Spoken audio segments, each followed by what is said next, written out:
Laporan hasil analisis PPATK tahun 2010 terkait rekening mencurigakan sejumlah perwira tinggi Polri sempat dimentahkan oleh hasil penyelidikan Bareskrim Polri.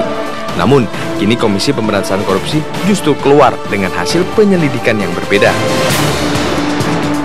Publik bertanya, bila penetapan Budi Gunawan sebagai tersangka terkait isu rekening mencurigakan yang mencuat pada 2010, mengapa lembaga anti rasuah baru mengumumkan status tersangka di tengah pencalonannya sebagai Kapolri?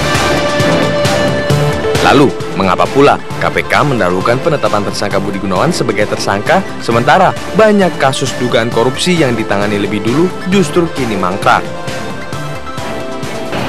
Nah, persoalannya kalau misalnya memang itu rekening itu ditengarai sebagai sesuatu yang menyangkut pidana, ya, karena pidana itu begini, memperkaya diri sendiri, ya, memperkaya orang lain atau suatu badan, ya, ada yang melawan hukumnya, yang kedua merugikan negara. Nah, kalau hanya kekayaan bertambah tapi melawan hukumnya belum bisa dibuktikan, kan ini terlalu menurut saya terburu-buru. Lembaga peradilan akhirnya akan memutuskan orang itu salah atau tidak. Nggak boleh terhenti kepada stempel yang dikasih sebagai tersangka, selesai, udah tamat di waris kita. Untuk apa ada peradilan lagi? Perlu nggak sih segera memang ada progresnya ke dalam sana. Jadi yang penting kita juga tidak sinisme kepada keputusan KPK, tapi juga tidak mendewakan seakan-akan itulah absolut, sudah pasti di atas semuanya. Kita berupaya meningkatkan pembangunan desa.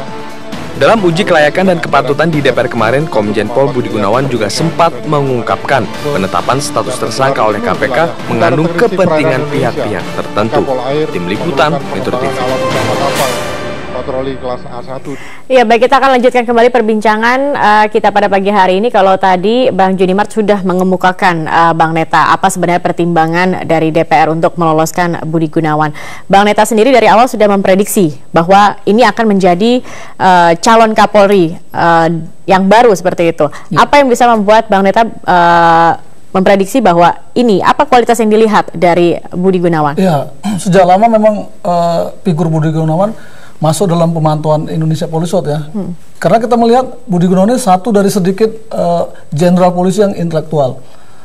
Dan beberapa Kapolri itu banyak meminta dia membuatkan visi misi ketika mereka mau maju sebagai calon Kapolri.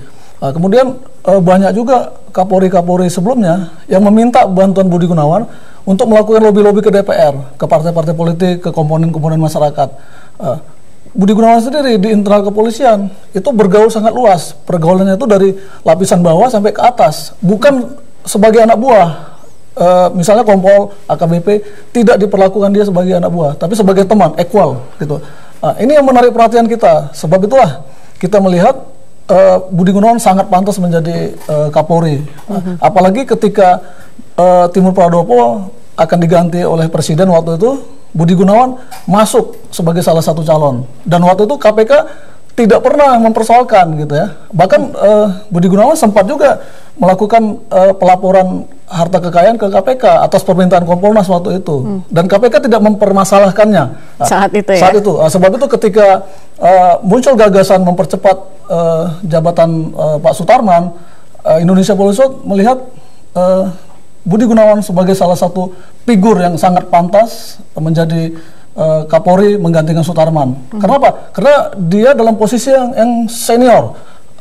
Akpol 81 sudah menjadi Kapolri Sutarman. Akpol 82 sudah menjadi Wakapolri. Sangat tidak ada kalau 82 kembali mendapat jatah Kapolri. Sehingga 83 figurnya siapa? Budi Gunawan. Karena itulah kita mendukung penuh Budi Gunawan menjadi Kapolri menggantikan Sutarman. Apalagi lulusan terbaik di angkatannya. Tidak, Budi Gunawan bukan lulusan terbaik. Tetapi Budi Gunawan urutan kelima di Akpol waktu itu. Masuk dalam yang terbaik tapi ya. 5 besar.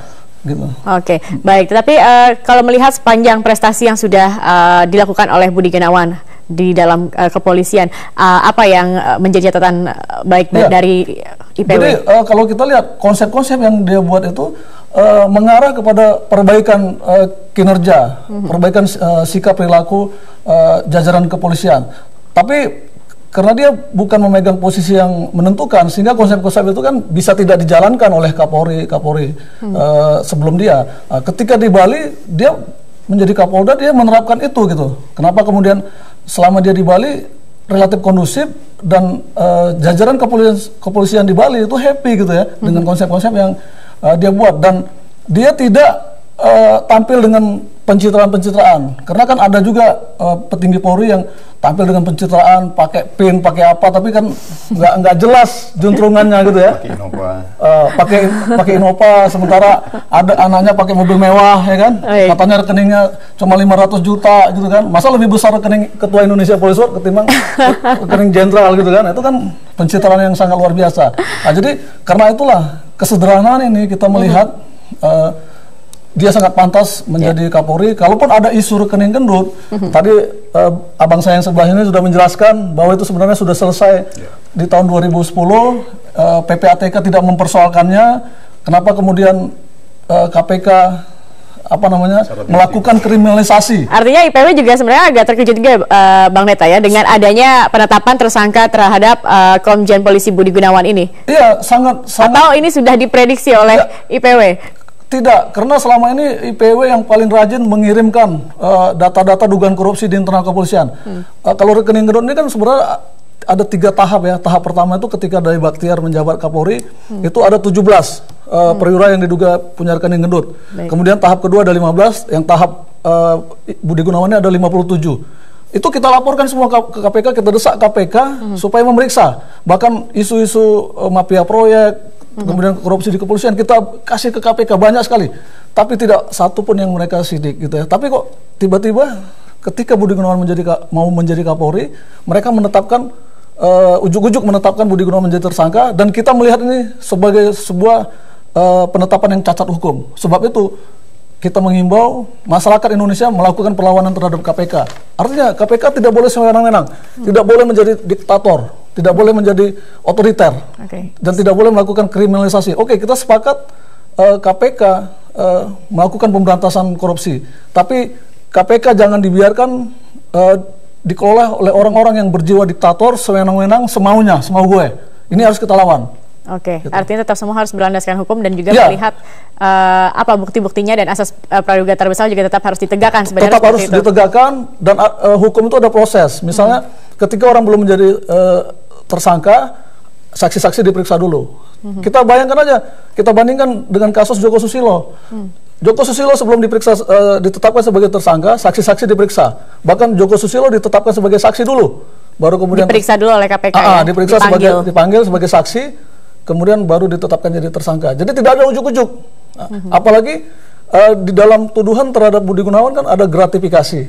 Gratifikasi itu tersangkanya minimal harus 2. Kan aneh kalau hanya satu orang gitu. Karena harus ada yang memberi dan ada yang menerima.